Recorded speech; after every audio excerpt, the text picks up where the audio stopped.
This afternoon, U.S. officials warn the most significant airstrikes on Iran may be ahead. President Trump says it is too late to negotiate. Natalie Brand reports. Fresh explosions rocked Tehran with hundreds of fighter jets in the skies over Iran's capital city, as the U.S. and Israel warned the heaviest strikes are yet to come.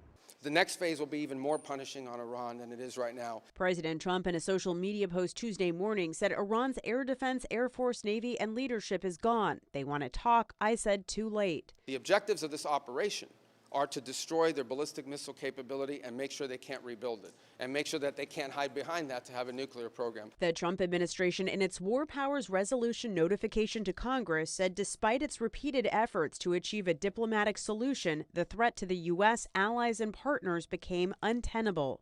Secretary of State Marco Rubio argued there was an imminent threat because the U.S. knew there was going to be Israeli action that would trigger retaliation by Iran.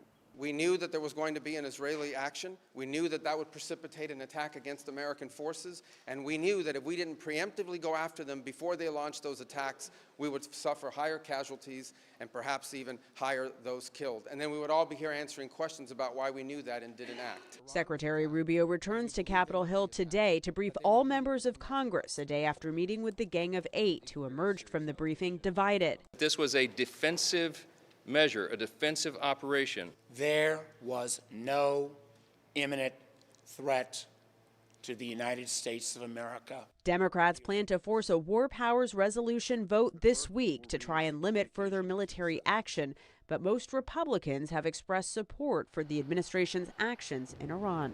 Natalie Brand, CBS News, the White House.